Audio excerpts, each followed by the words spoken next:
This is Doc Joseph Sinda, former VP of Warner Brothers Publicity and Marketing. And you're on the air with my friend, Justin Harvey. Hello, ladies and gentlemen. I am here with the one, the only, Dr. Joseph Sinda. Today is his birthday, and I'd like to say, happy birthday, Doc.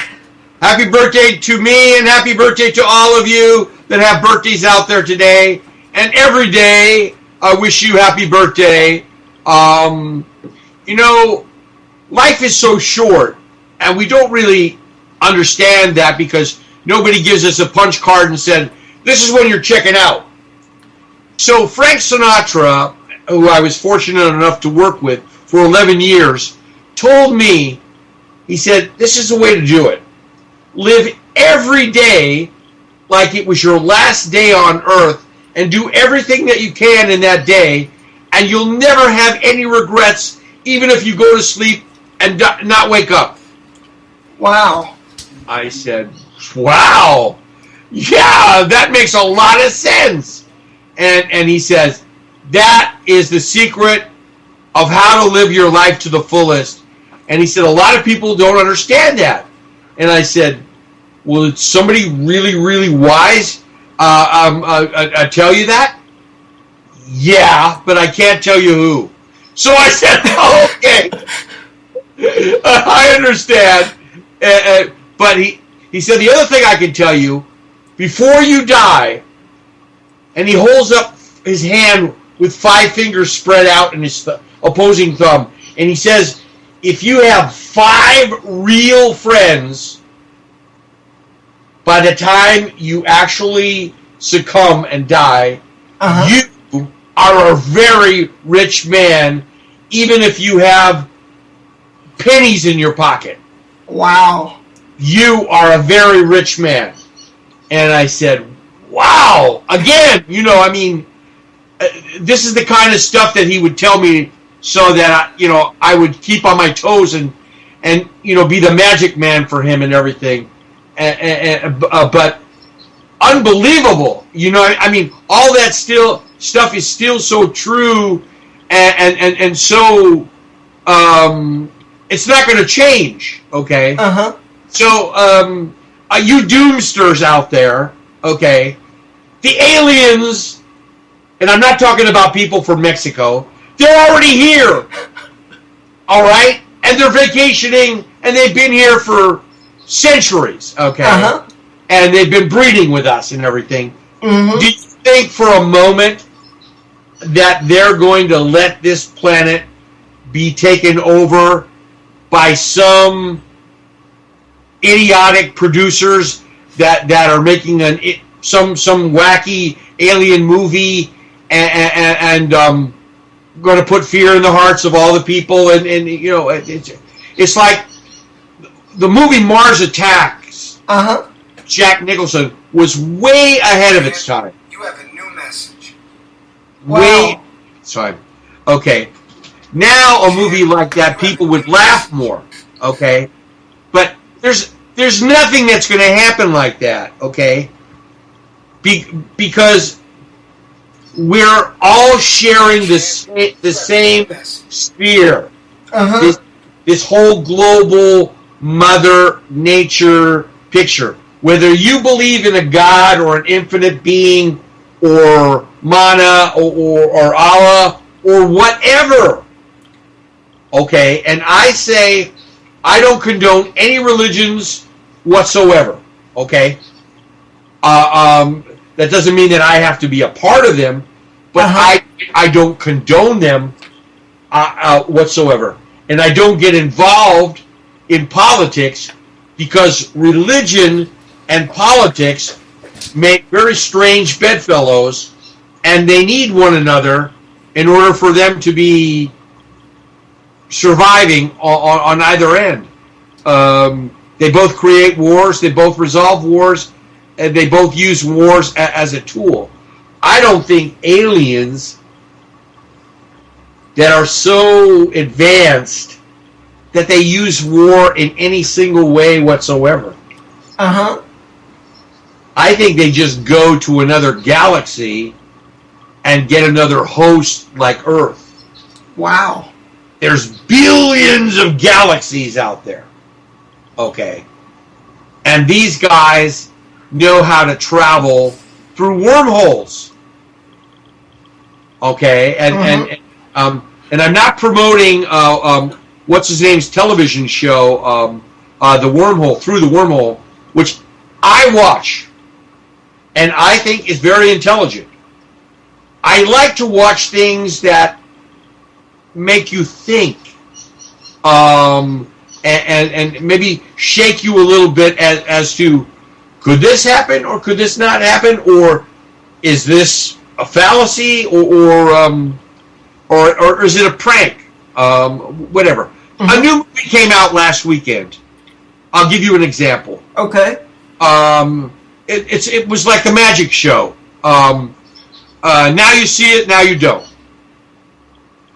With Mark Ruffalo and about 4 or 5 other named actors in there, including my friend Sir Michael Caine and the black actor that's in that was with him in Batman. I know who you're talking about. I just can't think of his name at the moment. Well, he is also the key MC of the television show, which just got renewed again. I think for the 3rd season, Through the Wormhole. Is it Morgan Freeman? Yeah, it is Morgan Freeman. Yeah. And I actually, via a colleague of mine, I'm actually going to be going after Morgan Freeman to hire him in a film. Wow. Yeah, and I can't tell you how I'm going to do it, but he's going to know, and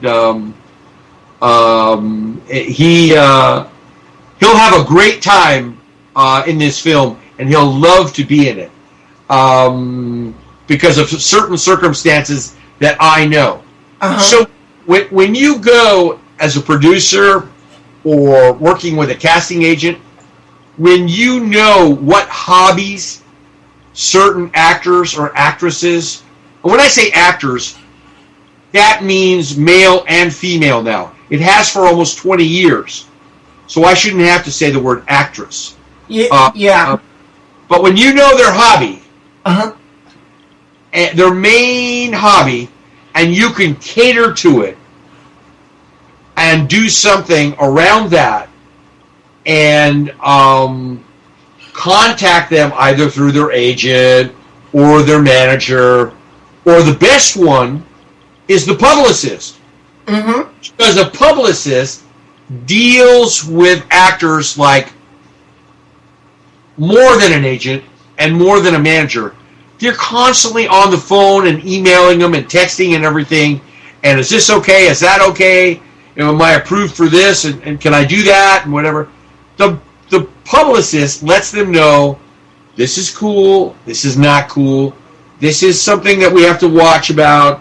This is this. This is that. So a publicist, they're kind of like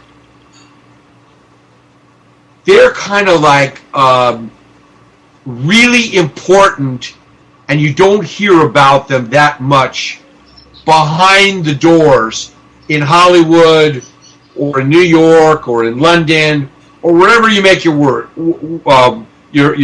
film, even in Boston. The publicist is a key element that's very, very important because they're working right with the agent, right with the manager, and are speaking with the talent on a daily basis. And I mean, they have their cell phone number, they have their number that's in their shower, they have their second or their third phones, and they have all their real coded, encrypted email addresses and everything. They have all that stuff. They know who your boyfriend is, who your girlfriend is, who your dog or your cat are, who if your mom's alive, your dad's alive, your siblings, whatever. They know every freaking thing about you. And that's why they're so trusted. Well, it kind of sounds like the internet, Doc, because on the internet nowadays you can read everything about somebody. You know, anything that's posted on Facebook, Twitter, any social networking site. Well, who do you think puts that stuff out there? Mm-hmm. Somebody has to responsibly, unless it's all lies, put that stuff out there. And that person is the publicist. They're the ones who put it on Facebook. They're the ones who put it on any other social network that you can name. Even the Hispanic ones, the Chinese ones, they do all of that. Mm-hmm. They do all of that, and they even transfer it into another language and put it on that particular website in another country with the approval of the artist. Wow. Yeah. So I hope we're learning something here. But usually people say, "Oh, you only go after the agent," and then the agent's not going to talk to you unless that they see that you have the money. The money is in all the bank. Who's behind the project? Mm-hmm. Who's the director? Right. Right. And if it's a first time indie person and you're not somebody's son or nephew or somebody famous, you're SOL, and you know what that means. Oh yes. Mm-hmm. That's right. So you got to come up with the goods, and you got to have a way. And so if they turn you down, that's their prerogative. And I just say, I've got this, I've got that. I can come up with a full contract. Okay, we will pay your pay for play, and we will put that in writing and everything. We will not show proof of funds because the proof of funds could be fraud. Mm-hmm. There are banks even perpetrating. Let's say you put in $3 million, and they say you got $30 million. They times it times 10. Wow! Just to make them look bigger and you look bigger. Okay, and these are big banks, and some of them are going to get busted. So in London now, a group of guys went around and were doing that. They were flashing cash, and they were doing it in proof of funds, and they were only having it in the account for 24 hours or less. That's called flashing cash. Highly illegal. Those guys are going to get busted now, and they're actually going to serve jail time. Mm-hmm. And they screwed it up for everybody in London because other people got the idea. Oh, if they can do it, we can do it. So now in London, the guys who have money, the big investors, and even the banks, they're not giving proof of funds. The only thing that they're giving is the contract with all the stuff in there, when escrow closes, the date, when you're getting your money by the date and everything, who's getting paid by this and that and that, mm-hmm. and the whole breakdown and everything. That's what they're giving, okay? And that is going to become more popular here now in America, but not yet in America. They still want proof of funds, but I'm telling you, people, it's not such a good idea. Get the contract, which has everything in it, more than the proof of funds, and there's mm-hmm. no way for them to get out of switching your money out, or switching bait, or bait and switch. Yeah. No way. When that contract is solidified, done, man, that's ironclad, that's done, that's it. So, what did we learn now, and what do we want to learn? Tell me what you want to learn. It's my birthday, and you got 5 questions, not 3, 5. I'm in a good mood. Okay, let's see here. My first question is, how did you hear about Frank Dukes and Kumite, and how did you get connected with Frank Dukes, our mutual friend, Doc?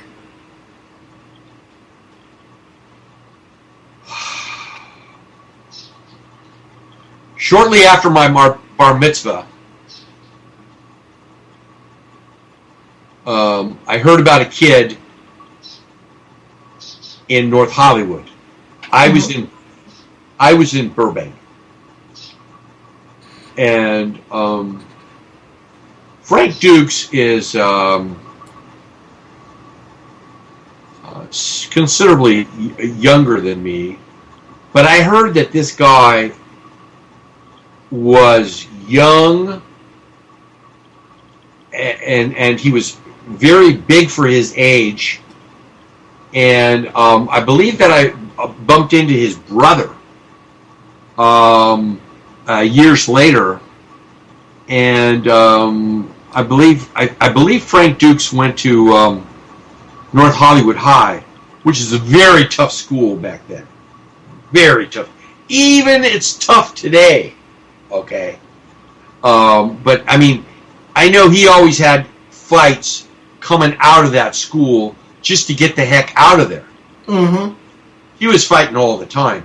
But they had a dojo, I believe, in North Hollywood, and he started at a very early age, I believe when he was a teenager. I came by there a couple of times, and I watched. We didn't get formally, I think, introduced till later, and I don't know what the exact date was. But I saw him fight in North Hollywood. Message from maybe Burkika. But I'm one of the only guys still alive that actually saw him in Kumite's before. Uh-huh. So, you know, I can tell you that the movie has a sense or a feel of what it was like for Frank, because Frank verbally described everything to the directors and the producers verbatim. I mean, he painted images for them that it looks like this, it actually looks like this. No, it does not look like that. Mm-hmm. And that's the way this was and that was. And so he tried to do the very best job that he could. I believe he was a big help to the writers, and I think he actually wrote some of the lines himself, or rewrote them. Mm-hmm. I don't know if he got credit for that, but I think he may have got a producer's credit as well. He certainly should have. Certainly should have, and he did help in choreographing most all the major sequences of fighting. Every sequence. He had a hand in it, and he was right there. He never was not on the set when they were filming for one reason or another. He was always there, dedicated, because he knew that was his life story, even at an early age, and you got one shot at that. Yeah. So he was attentive and there all the time. And I believe he gave great feedback into it. I don't know why they have not made Mr. Bloodsport yet. They should have more than a decade ago. Okay? Mm-hmm. When he could actually move around with more, with more agility and everything. It's amazing to me that this man who had a stroke, and on one side of his body, I mean, there was nothing going on. and Sky Benson and a couple of other people nursed that man back from the dead. Mm-hmm. I actually got a call today from Sky Benson and his lovely wife, and they sang me happy birthday and did a magic act. Wow. Yeah. Sky Benson is his number one right hand protege, Mm-hmm.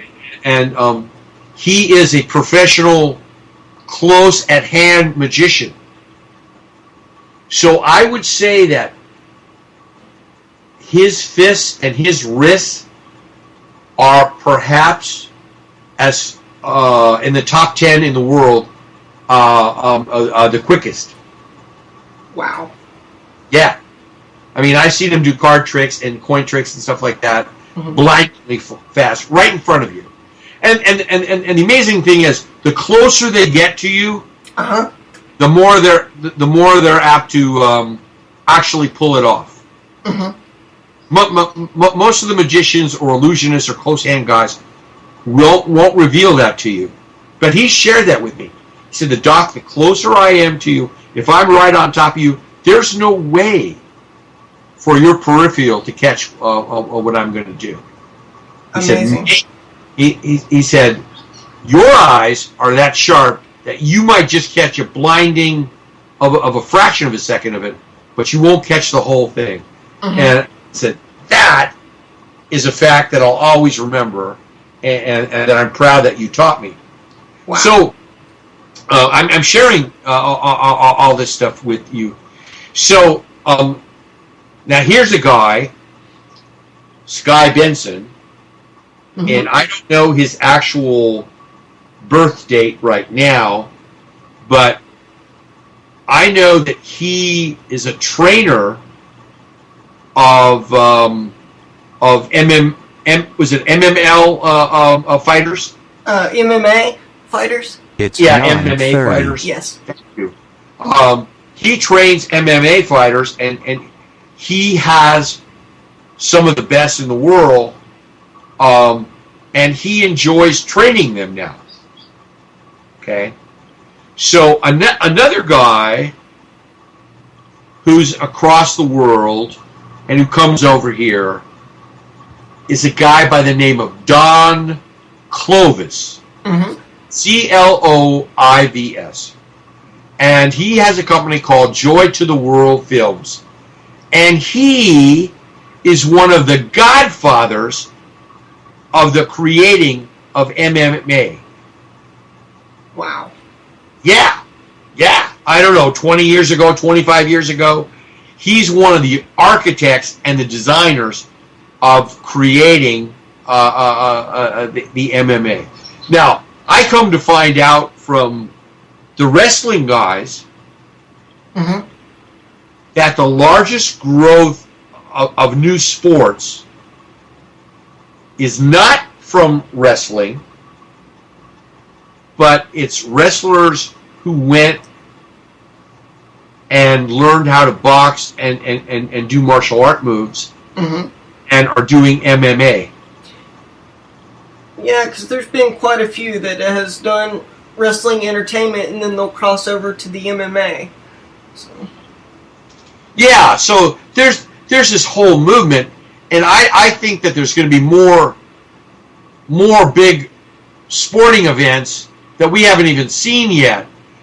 Much like the was it the WWE does the giant 4 times a year the SmackDown? Yeah, the WrestleMania is their Super Bowl.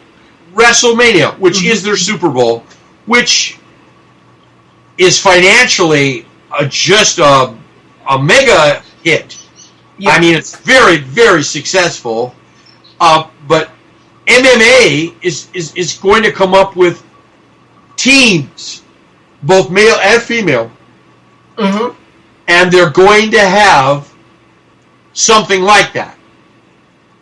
Wow. Yeah, so I mean, I know that Frank Dukes back in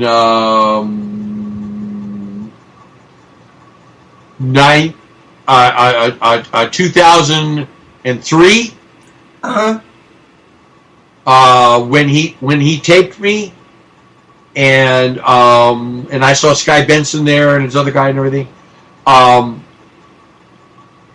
They told me that they had plans to do that and do that octagon kumite with those special uniforms and everything, touch sensitive, so that there would be no blood and no breaking of bones or anything, much like fencing is. Yeah. Okay, and I know that that he got a patent on all of that. He got a patent on the arena. He got a patent on the uniforms and the touch sensitive parts on the uniform, and it's just that something fell through financially, and that thing didn't come to fruition. But I know that he had all of that. And for some reason, when Don Clovis wanted to help him with that and everything, he was traveling around so much that he never got back with Don Clovis, and that didn't happen. He was so busy traveling, he forgot to email or Skype Don Clovis, and Don Clovis thought he left him out there, to dry, whatever. Yeah, in the cold. Yeah. In the cold, in the desert, as they say. So I told him that wasn't the case, and I've been able to keep my relationship with Frank Dukes, and I've been able to keep up my relationship with Don Clovis. So, it's hard to do business and still have somebody appreciate who you are, respect who you are, don't talk behind your back, whatever, and move forward. Yeah. It's really hard because there are so many jealous people out there that once you get to be a famous sports figure and a celebrity, and believe me, sports figures now are definitely celebrities. That's for sure. They're making more money than singing artists and actors per se. They're making more money, and their contracts are just unbelievable, especially when they get into all the companies that sponsor them. All that sponsorship money on top of the contracts. That's when their bonuses are just parlaying and going through the roof. Wow. Yeah. So I know that the great golfer. Are you thinking of Tiger Woods? Yeah, I am thinking of Tiger Woods. I know that the great golfer Tiger Woods, I know who his rep is, who sponsors him in sporting companies and everything. And do you know who that person is? No, sir, I don't. Well, it's the one and only Michael. Mr. Haynes himself. Really? Yeah. He owns his own sporting company that represents sport figures. He's got some big sporting names, and certainly Tiger Woods is definitely one of them. So those guys have been together through the good times, the lean times, the divorces, and everything. And so, and both those guys are seriously very well healed as far as financially and other things. I mean, they own restaurants, they own hotels, they own condominiums, they own business offices. I mean, their portfolios look extraordinary.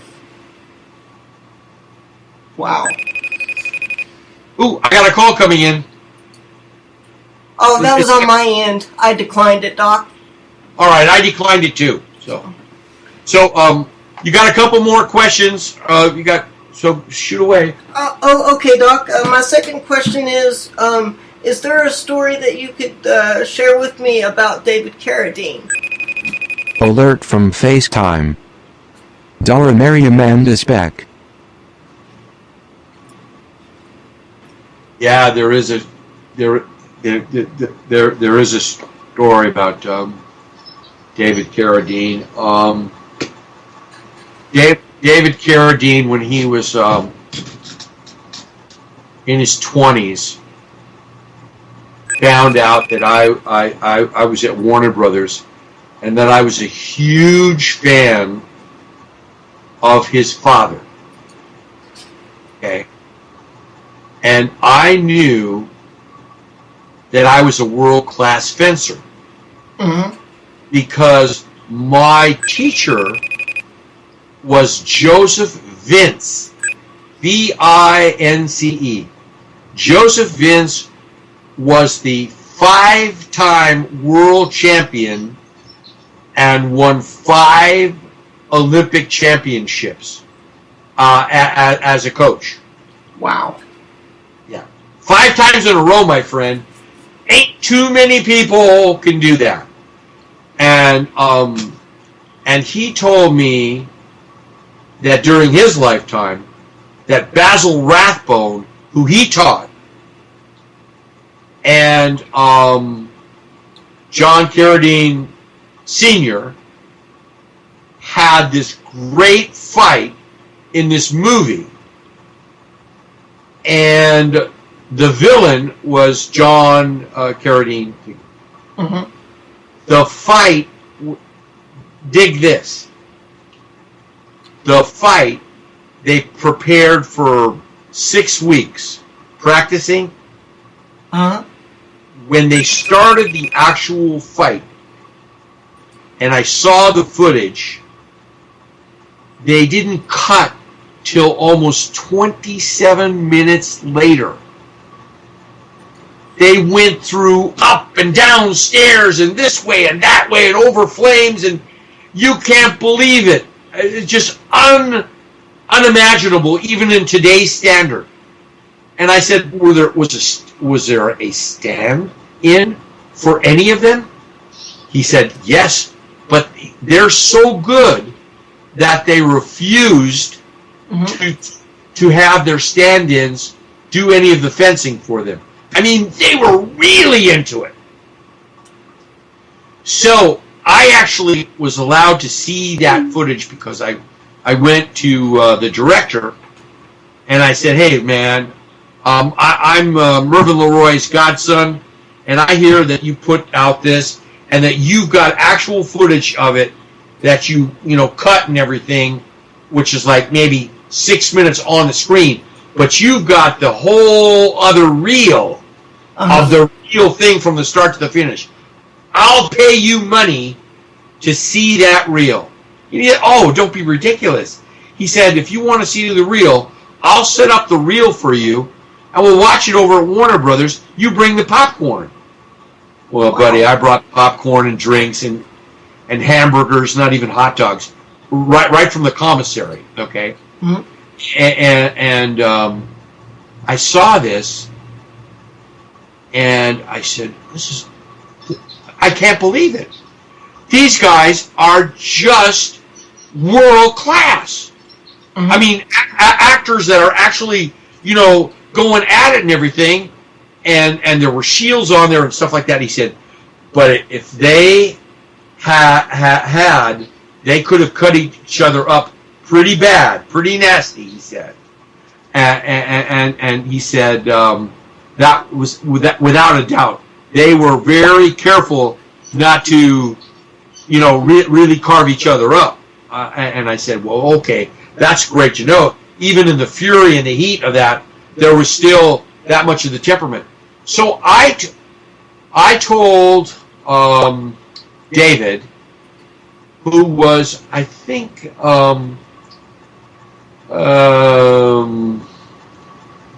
he was an actor on Bonanza.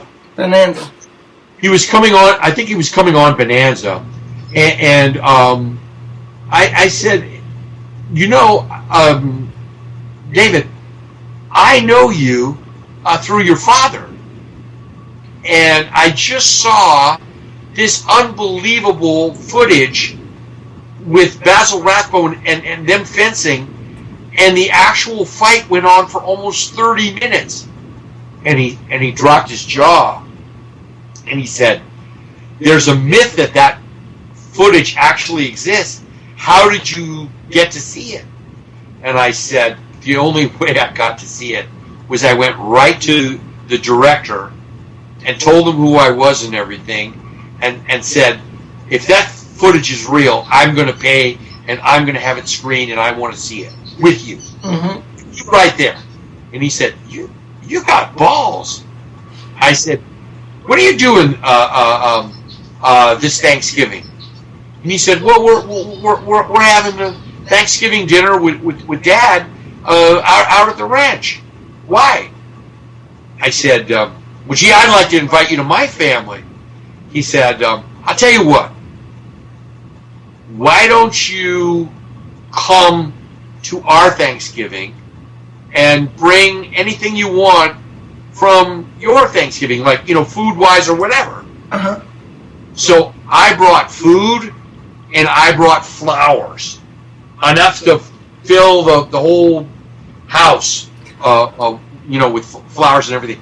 And they were overwhelmed. And I sat in between John, who was at the head of there, and I sat right next to him, and right across from him on the other side was David. Uh-huh. And I told him the story that Joseph Vince, what was my teacher and everything, and he said, "Are you serious?" He says, because that's my teacher and also Basil Rathbone's teacher as well. I said, he's probably one of the greatest coaches in fencing of all time. And I come to find out while he was alive that he was. He was like, the basketball coach at UCLA. Uh-huh. The one who died just not too long ago. And the one that they named the stadium after. He was the most winning coach in all of professional and amateur fighting.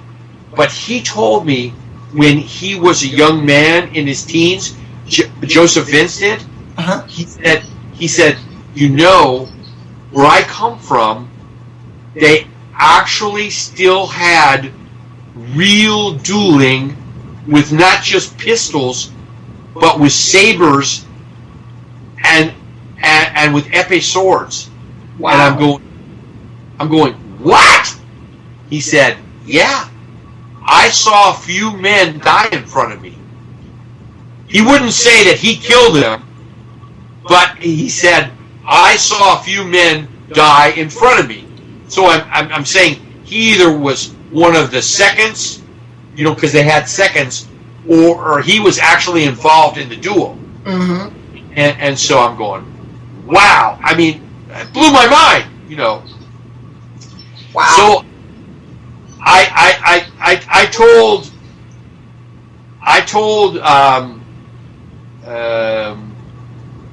told the story to my class in Pasadena Playhouse about having the Thanksgiving and everything, and he said, so what happened? I said, the son of a gun, the old man. He didn't challenge me to a duel, but he wanted to know if I could do best 2 out of 3 with a mask and fencing uniform and an épée, a French épée. Wow. And I, you know what? When somebody like that puts you on the spot and everything, you either have to show up or crumble or die and fade away. And I said, no, man, I am who I am. You got the mask? I didn't bring my foil with me. He said, I've got 10 foils that you can pick out. And we'll get one of these masks to fit you, and one of these uniforms is going to fit you. And I was stealth then. I mean, really stealth. Okay? Mm-hmm. So, and I had an 8-pack and big broad shoulders, and I had a pretty good long arm reach. And my wrist was pretty amazing because I knew martial arts as well as fencing. Mm-hmm. Okay? I was a pro fencer in his classes, fencing people who had won the British Open, the French Open, the Italian Open, right? And the German Open.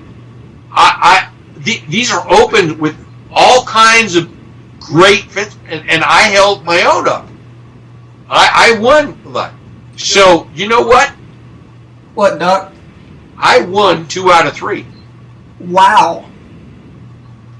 And David looked at me and he said, you are freaking ass amazing.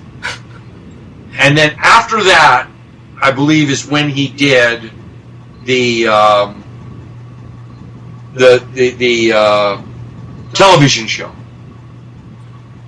And he would allow me to come on and watch him on the television show. And I used to hang with him. We used to have lunch and kid around and everything. And he knew that I knew martial arts and that I knew Frank Dukes. And he said, listen, Frank Dukes is somebody that I never, drunk or whatever, ever want to get into arena with, because I may never come back. That's what Frank Dukes doesn't know, that David Carradine said that to me a long time ago. A long time ago. After he had seen a blood sport, okay? Mm-hmm. And he went and found out who the real Frank Dukes was and everything. And he said, are you kidding me? I'm not going to fight this guy on screen. That guy will fucking kill me. On the screen or off the screen, he will fucking demoralize me. Mm-hmm. And I looked at him and I said, well, he's a pretty damn good actor, but you're right about killing you. You're right about killing you. You are not that good to hold up to a world-class guy like that. You got to remember, he's the quickest in this, the quickest in that, and he owns all these Guinness Book of World Records. And at that time, I think he had like 26 Guinness Book of World Records. Wow. And I pulled out the book, and I showed David right in front of him, look, he owns that record, that record, that record. And he looked at all the times and everything and what he did, and he said, Jesus my Christ, he said, the guy's a phenom. I said, he is absolutely a phenom, and he's one of the greatest martial artists that's ever lived, including Bruce Lee and everybody else, and all of the great grandmasters. He is one of the greats himself. Mm-hmm. Just because he happens to not be Asian, and he happens to be Caucasian, and he happens to be Canadian, you can't even put a feather on that. That doesn't, once you're in the arena with him, that doesn't mean anything. Eric Lee used to tell me, he said, he's got the reach, he's got the touch, and he's going to go in there and knock you out before you can blink your eye and adjust. That's the name of his game. He's going to put your lights out before you can either put up a fight. That was his theory, and that was his great form of his actual, fighting. Mm-hmm.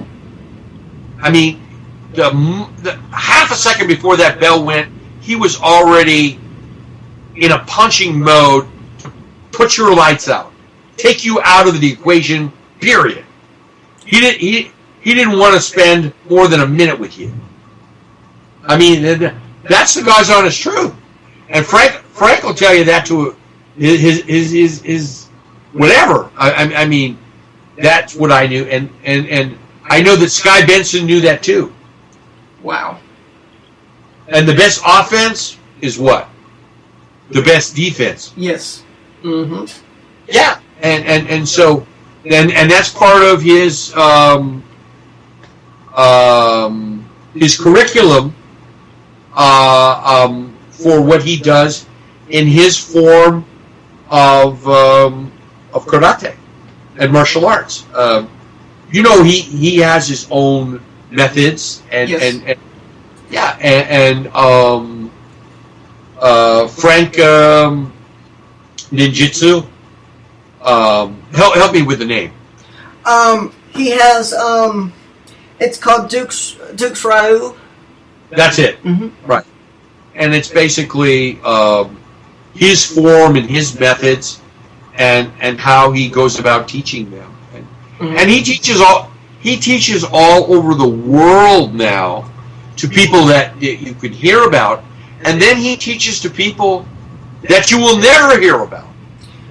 That he has signed that he's not allowed to talk to them forever. Mm-hmm. It just because nobody's supposed to know about it, and so I know that he was highly involved with training the Navy SEALs at one time. Mm-hmm. And look at how bad those bad boys are. Oh yeah, and he's also a story I remember, Doc, of you telling me that he was so surprised about how well I knew of his career and who he was. He actually called you on the phone and told you all about it when me and Frank had our first meeting. Yeah, I remember that phone meeting like it was yesterday. And he said, call me by my nickname, Joey, mm-hmm. which is my professional name when I was an actor, Joey Sinda. He said, Joey, you will not believe this. There is a kid here that we flew over to go see with Sky Benson and me, and this kid knows my career better than anyone living, and he has a living museum of me, and I'm seeing it, and I have never seen anything documented and put together this well and this concise anywhere in the world. And I said, well, maybe he is the golden child. Maybe he is the one that we need to show this, that, and maybe we need to thank him and be humble and thank his mother and father for putting up with him to put this all together. It must have taken thousands of hours and days, if not years, to put it all together. And I said, better thank him, better thank his parents, and if you want, you can put me on the phone with the guy, but it's a pretty incredible thing that you're there. I mean, it's some sort of blessing, and we are some sort of angels to this kid. Of course, he told me right up front what you had going on Mm-hmm. physically and what was going on, and I started to cry, and I said, my God, that's amazing. You better hug that kid like you mean it and sign everything that you want for him. I don't care if you have to sign it in blood, but that kid deserves everything, and that's why I'm on with you right now. Because I remember that day, and I remember what Frank and what Sky said to me over the phone. Mm-hmm. So, and it was all basically about you, not having that much to do with me, but that you had created this living shrine.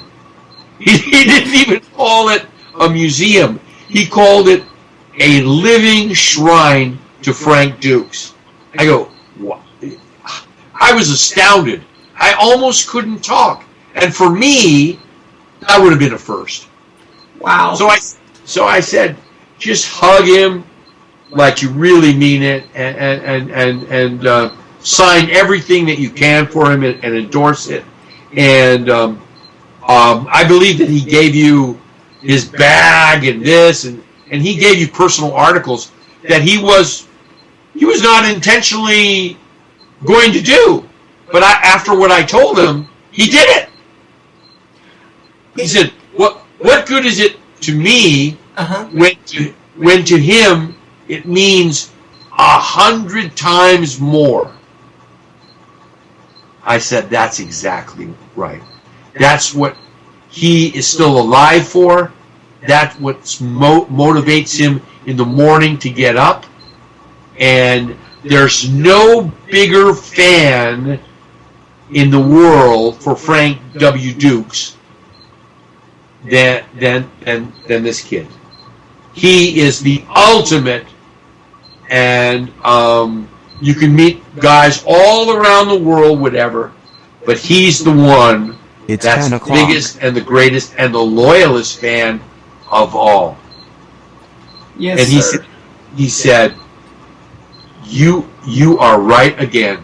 In your wisdom, you are right again. I said, I'll meet him one day, hopefully before I pass, but I love him already. And you tell him that. And so I think he said, something that who I've got on the line with me and everything, and blah, blah, and he shared some of that with you. Mm-hmm. But I shared some of that with your mom as well in another conversation prior to this. But now I'm sharing it with what? The world and the internet, which is the world. I mean, because the internet is larger than the United States. Mm-hmm. It's larger than North and South America. It now encompasses the whole world. They say that 6 billion people are going to be online before the end of this year. Wow. Wow! That's amazing! It is. It truly is. And I got to tell you, Doc, it was amazing. It was amazing flying out to Seattle and training with Hunchy Dukes and actually seeing his Kumite trophy and stuff up close and personal. I mean, I was just truly amazed. Amazed. Yeah, well, I mean, you saw that from that period of time and everything, but I mean, you actually went through training and got to see that, and that's where that's where his special little niche is that he's had for some time now, and he doesn't let many people into that particular part of his life, and outside of a dojo. I mean, you actually got to see his daily lifestyle and that as well, and that was a gift. Yes. Yeah, and so great timing on your behalf, and I'm sure that you took pictures and, you shared that and stuff. And I'm sure that it's part of your living shrine to Frank W. Dukes, who I consider to not only be one of the best martial artists in the world, but I say when he was in his prime, and I made this statement to him, and I think to Sky Benson, that he was one of the greatest athletes of all time in any sport. And their lips buckled. Wow. Because I'm a historian of the sporting world, as well as the film world and the recorded music world as well. And so when I said that to them, they just fell over backwards, because nobody had ever taken the liberty to check him out with and put him up against Jim Thorpe or other amazing world-class athletes. And he was, man. Wow. He was, without a doubt, one of the greatest athletes in the world, not only at that time, but of all modern time. Wow. Yeah. And so now you've heard that on record. And I don't want to hear from any people that, we think you're full of crap, we think you're full of whatever. I don't want to hear that. Because in my heart of hearts, I've seen some of the great ones, and I saw all the footage on the ones that were not in my time and everything. Jesse Owens, who I actually met as a little kid. Jim Thorpe. Okay, there's plenty of footage on them, and I put him right up there. And I actually told Eric Lee that, and he said, "Do you really believe that?" Wow. And I said, "Eric, you were not there when I saw him in the Kumites, but I can tell you that he was the flying horse. He was the flying dragon, and those Asians, they actually feared him. He had a stance and a kick and a hang time in the air equivalent to Michael Jordan in the air, and with his legs and everything. And when he kicked you, it was like it was like a stallion kicking you in a stall, kicking you right through and breaking all your ribs. Wow. He had that much strength, height, distance, and there was no way for you to get out of the way and stop that. Wow. You were out massively done. And I heard Asians speaking in their tongue and everything, and they said, unbeatable. Unbeatable. No defense yet. A Bhagwan or non-Bhagwan could they put up to beat and defeat the Flying Horse. Wow. And years later, I shared that with Frank Dukes, and he asked me to put that on film and actually validate it. And here I am again, and I've done it at least 2 times in 2 documentaries for Frank W. Dukes. I've done that. I have yet to see either one of those documentaries. And by the way, you should see both those documentaries for sure, and have copies of them as part of your museum. Yeah, I'm actually working on that. I don't think his documentary has been officially released in the U.S. as far as hard copies go? Well, there are 2 documentaries, my friend. Oh, there's 2. There's 2 documentaries. There's one documentary, and then there's an in-depth documentary by the same team afterwards. Wow. There's a documentary that he made, that Frank Dukes made with some other filmmakers, and then there's 2 guys, I believe out of San Francisco, and they flew down and they interviewed me and taped me for over an hour. Wow. And they called up Frank and said, I don't know where you got this guy, but he's the real deal. Just like you said, we got some great stuff from him. Wow. I've seen some of the first one, which you should be able to get. And then the second one, you're right. I don't think it's been released in the United States yet, but you might be able to get a foreign copy. Well, I'm definitely going to work on that because I've been wanting to see those. I've been wanting to see those documentaries for a long time now. So. Okay, let's move on to that. You should get it, both of them, and let's go on to the next couple of questions. Okay. My next question is, I want people to know that you're the original Doc Hollywood. Can you talk about how you got that title? Yeah.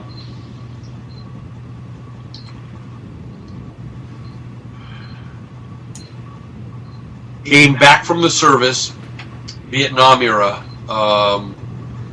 November 13th, 1968. Mm-hmm. I've been trying for 3 years to get into Warner Brothers, into their interim program, and it was not easy. I had to actually be interviewed by the assistant to Jack Warner himself, who was his personal assistant for 37 years. And I got in with that guy, and I said, you can interview me all you want, but you know what? You should have Jack Warner interview me so I know that I'm unflappable, and I will get in there no matter what. He said, are you serious? That guy eats up people and spits them out for breakfast. And I asked him to, show me some footage on him and his brothers and everything. And I said, well, what's he really like? He said, the guy wants to be a wannabe stand-up comedian like a Jack Benny. I said, really? Okay. So I'm not much one for telling jokes, but there was a guy that I knew, a comedian by the name of Joey Adams. Mm-hmm. Joey Adams had a couple of books out, and one of them was I Can Tell 10,000 Jokes verbatim. And so he wrote down a lot of his jokes in his paperback book, and they were in categories and everything. So I said, you know what, I'm going to memorize the jokes about rabbis and about priests. A priest meets a rabbi and a blah, blah, blah. Because I know that Jack Warner's Jewish. Okay. Mm-hmm. And so I must have memorized 150 jokes verbatim. I mean, really funny stuff, and the stuff that I could deliver, bam, bam, bam, bam, bam. I mean, you'd be laughing through it, and then I already start with the next joke. Mm-hmm. They call topping it that, okay? So I went in there, and Jack Warner had his desk built on an elevated platform, and no matter if you were 6'4", John Wayne, he was still as tall as you. Mm-hmm. Wow. And I knew that. So what I did was, I went around the side so that I was on the same site and platform as him, and we were both the same height and everything, and he wasn't this big giant and everything. And to the side, and I could actually reach out and touch him, and I remember that he was in his pinstripe suit and everything. And he was very elegant, and I was in a suit as well. And I said, you know, my mom, you know, used to work for this person, and my godfather is the greatest producer, director, writer that you ever had. And he said, well, who's that? And he said, it's Mervyn LeRoy. And he went, oh, Mervyn LeRoy? You're the godson of Mervyn LeRoy? And I said, yeah, that's right, Jack. And I said, did you hear the one about the rabbi that crossed the road just so he could beat the chicken over the head of the Catholic priest? And he started laughing, and then I went into like 4 or 5 other jokes. Mm-hmm. And he said, did you just come out of Nam era? And did you get an honorable discharge and everything? He said, were you hurt bad, kid? I said, they broke my back. And they tortured me for 3 days and 3 nights. He said, son of a bitch! He said, look, kid, whenever I see you on the back lot, and I stop you, you got to tell me a joke right on the spot so that I can have a new joke, a fresh new joke. If you don't tell me a joke on the spot, I'll fire you right there and then, right there. I said, really? I said, okay. And I put my hand out, and he put his hand out, and he shook my hand, and he said, you know what, kid? I like you. I'm going to show you a couple of things. And I go, oh, yeah, okay.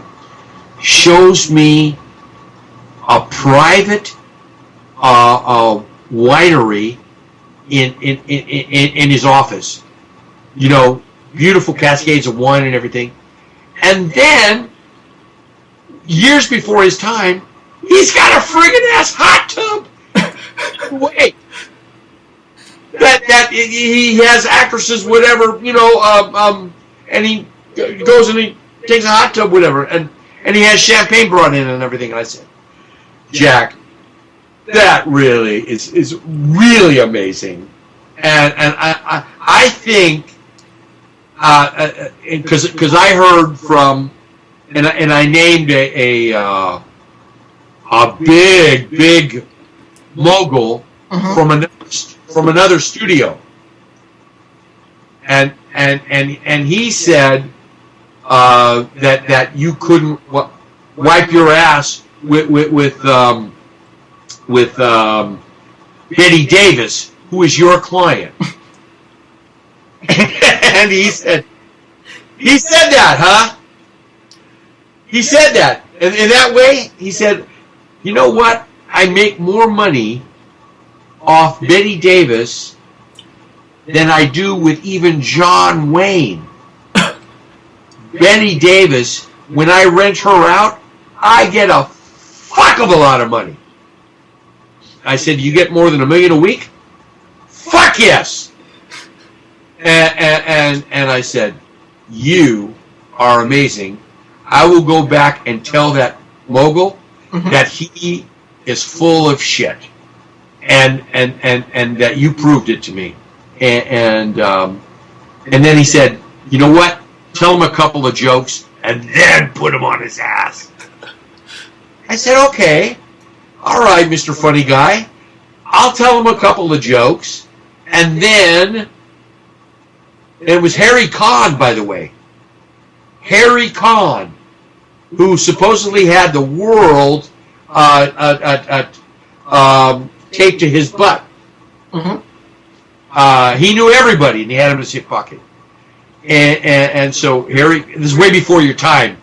And I said, I'll go back and I'll tell Harry Conn 3 or 4 jokes in a row, and I'll get him blitzed laughing, and then I'll hit him with it. And you know what? What?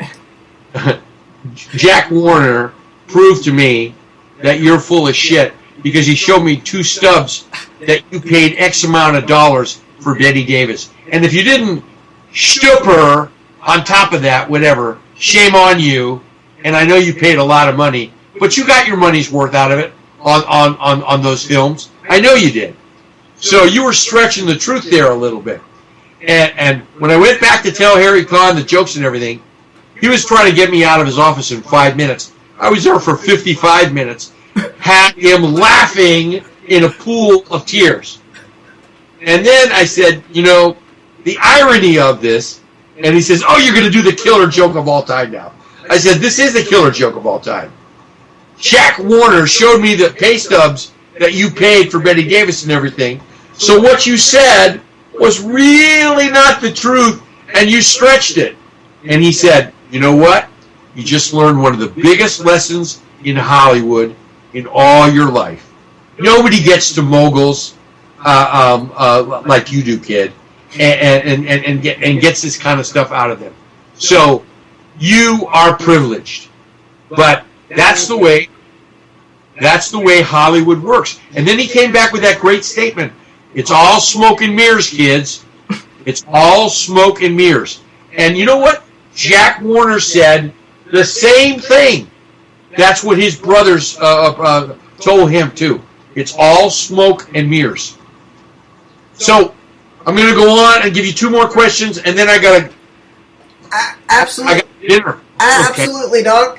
One of my final questions is, I remember in a past email we were talking about Billy Ray Cyrus. Did you do any type of promoting for him or something when he first came out? Yeah. You know, I'm forgetting the guy that actually found him and actually got him signed. And they told that guy that he was a one-hit wonder. So I told the guy, and I think his name was Jack, ironically enough. You have to look him up, but he's the guy who actually got him under contract and had him on the road for 2.5 years without a break. Wow. And he took Achy Breaky to every saloon, every this, every that, and he took them all over the world, man. And in 2.5 years, that guy made enough money that he tried to put out a second album, and he just didn't find that kind of hit, or he didn't have the success. But what happened was he and his wife created a daughter, and Disney took a big interest in Miley Cyrus, and he said the only way that I can let you have a contract with my daughter is that me and my wife, we're on that contract too, because she's well under 18. And he said, I want to be on the set, and I'll play this role, the role of her father. And who better to play that than me? I have the credentials and blah, blah, blah. Alert from Facebook. New notification. So he did that. He made a lot of money. And then I think he has put out a couple of albums since then, either on his own label, and also I think he sang a couple of times with Miley and some other people. But you know, a lot of people don't know that he's probably worth more than $150 million, and I know for a fact that Miley Cyrus is worth more than that. Wow. Yeah. So they created a Cyrus dynasty. Uh-huh. So he has a huge ranch, and his own studio, and all kinds of stuff. He has a lot of stuff. He just doesn't advertise or have a publicist out there putting him out there all the time. Miley used to, but I heard that Miley is planning an engagement and to get married. Wow. I don't know if it's going to happen, but I'd like to use her as an actress in a couple of vehicles, if she's out there or her people are out there. Give me a call, give me a holler, and let me see what I can put together for you. Because I know that Miley Cyrus has her own production company. Okay, you got one more question. Ready? Let's see, Doc. My last question is actually more of a statement. I just wanted to say thank you for, being a good friend to me and answering my emails. And, I just feel truly blessed to even know you. And it's a precious gift. Time and memories and friendship are a precious gift. And I want that everyone should know that. And I wish I could answer all of your emails, but I can't because of time, and I'm on the road or doing something else, or you want me to try out another social network service, and I can't because I'm overloaded with them at the time. But when it comes to it, putting your dukes up, I'm there for you, and I've got your back. So, and I want everyone should know that. And thank you. I'm humbled to have the opportunity to be your friend and your parents' friends as well. That's part of the family, and we are family. And Frank Dukes considers you to be family now. Do you know that, or do you not know that? And that is a fact. I know that, sir. I absolutely know that because somebody had said something to Frank about he should have a son, and me and him was eating dinner, and he says, "I don't need a son. I already have one," and he pointed directly at me. Ha! There you go. Right on record. He did it. Right. Yes, sir. He did it. So there, and there it was, and it's on record. And I don't know what you're going to do with this amazing little interview here, but I'm sure that it's going to go viral, and hopefully you're going to get a lot more fans, because you can put this on your radio show, you can put this on YouTube, you can put this on Viewmasters. I don't know. Well, you can show this in your museum to your mom and dad and stuff. But I think a lot of your fans and your friends, this might be of interest to them. Absolutely, and I wanted to make one last comment, Doc. You know how we talked about these people on the internet, try to cause drama for Frank or any one of us. Well, I got a comment on my Frank Dukes interview actually stating that my interview was scripted. Your interviews have never been scripted, and I know that for a fact because I asked your mother, and your mother would never lie to me. Absolutely. They're always off the top of your head. They're unscripted. They're total reality, and they are what they are. They are precious moments of time put together, and they are not scripted. And you have never, ever, ever sent me an email with anything remotely looking like a script, and that I have to know these lines or whatever. I never did that with the documentaries for Frank Dukes either. It was always off the top of my head and my memory. Mm-hmm. That's it. Yeah. That's it. And so that's probably what's keeping me sharp right now. And so I'm going on record by saying that, and I'm standing behind you. That you've never done any kind of scripted interviews, either on radio, TV, or internet, ever before, and I don't think you're going to start doing it. No. So there you go, fans. I want to thank all the people out there that are listening and the ones that will soon be listening and watching. And I want to know that it was my birthday today, and it was my privilege to give back to you all, including my friend here, who did a great job today as the MC. And I just hope you all enjoyed it.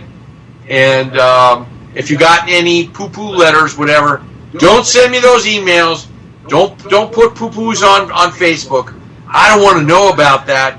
Just collect that with your own Kleenex boxes and be done with it. I don't want to know about that stuff. Well said, Doc. I'm too busy moving on and trying to work with Mother Nature and trying to rebalance the harmony with this sphere we call Earth. Yeah, and I just thought of one more thing, Doc. Before I let you go, do you want to promote Orinda while we're on here? No. Oh, okay. Orinda, if Orinda is doing a great job for you, that is fabulous. Mm-hmm. And I'm really, really happy. But I am in the midst of creating my own formulas, and I'm working with other doctors and with other colleagues, and the stuff is so advanced, even beyond Orinda Mm-hmm. and the two. It's astounding. So I can't even talk about that stuff. Okay, Doc. I just wanted to give you a chance to promote anything that you would like It's before we ended this 10:30. interview. Let me just say, whatever heals you and whatever works and makes you feel better, Mm-hmm. I promote it. Oh, I promote it. absolutely, Doc. Okay, so that's what I say. So, and I got a lot of healing that I got to do myself. So thank you for the opportunity, but those guys are doing well, and the Chinese doctor on the West Coast, she's doing phenomenally well, and she's their poster person. Spokesperson, And, yes. Yeah, she has 10,000 signed people under her. Holy cow! And a lot of them are doctors. Yeah. Wow. She has more than 10,000, and she signs up people around the country and around the world every single day. That is her thing. Okay. I couldn't keep up with her on the pace and do all the things that I wanted to do, and so, that's why I just, politely declined. Mm-hmm. But I did make the statement, whatever makes you feel better and whatever works for you, Mm-hmm. it's probably a good product. And like my grandmother used to say, if it doesn't kill you, it may make you better. So if it doesn't kill you, it may make you better.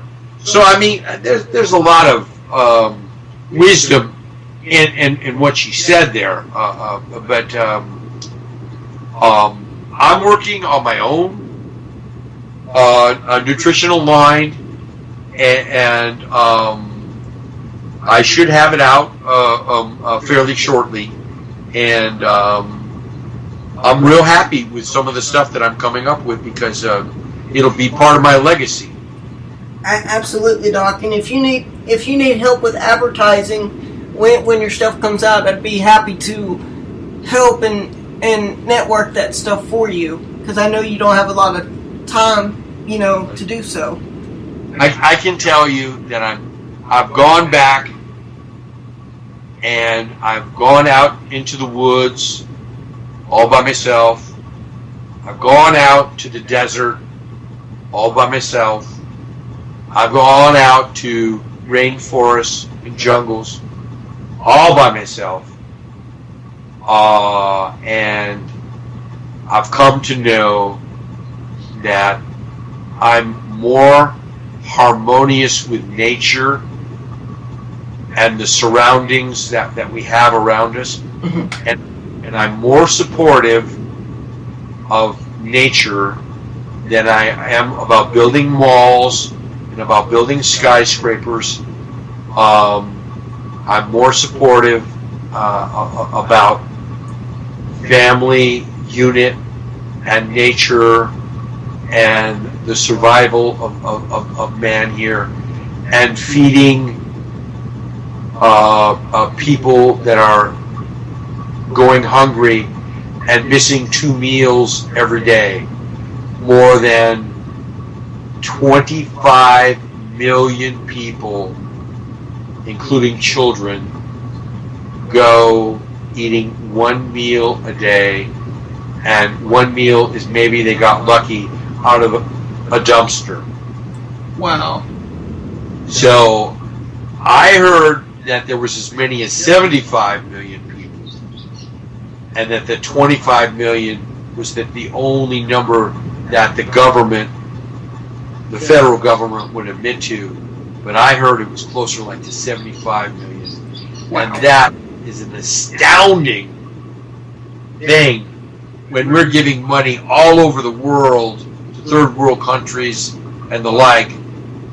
And in our own country, 75 million people are missing 2 meals a day and are lucky to eat 1 meal.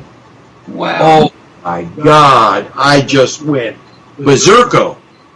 And I said, that's can't be. So I've teamed up with a guy that you probably heard of,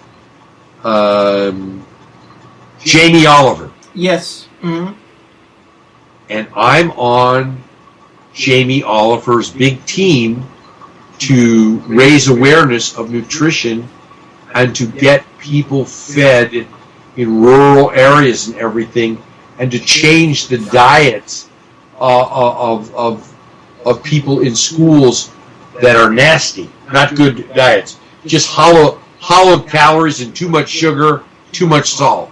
And I'm working with his food revolution, and I welcome anybody to go see it on Facebook or whatever. And he has his own television shows from London, and the guy's brilliant, and he will change that around in time in this country with the workforce and the small group that he has, which is expanding every day, and with awareness.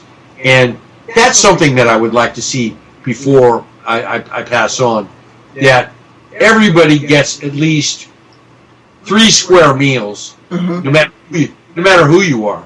Because from what I've been told, people in penal institutions, they get at least 2 to 3 meals a day without fail. Wow. But people who are out there, whatever, in the rural parts, whatever, I mean, there are really poverty people who don't have any shoes that somebody's doing something about, and but not to eat, but only once a meal, once every 24 hours, and your belly's bloated, from drinking water, just so you won't hear your stomach, gurgle and growl and snap at you. That's pretty amazing. Exactly. In our own country. So I leave that with you. Hopefully we can resolve that and move on. And I just, God bless America. And these are tough times. And we'll get through these tough times. Absolutely, Doc. And if there's any way I can help the cause at all, please contact me, and I will help you with anything that I can. Thank you, brother. God bless you. God bless you, Doc. Love to you and your family and your parents. And thanks for a wonderful interview. And I hope this goes viral. I do too, Doc. And my last statement is I hope to one day actually get the opportunity to meet you and to take photos and to sit down and talk with you. Well, you did sit down and talk with me now, brother, because I'm sure you got a good hour and a half in. Yeah, yes, sir. According to my watch, you did. So yes, sir. And I'm very grateful. It's all there. So you sat down with me and you photographed me and got the audio portion on there. You are good to go. Thank you, sir. Take care, my friend. God bless. God bless you. Bye-bye, friends.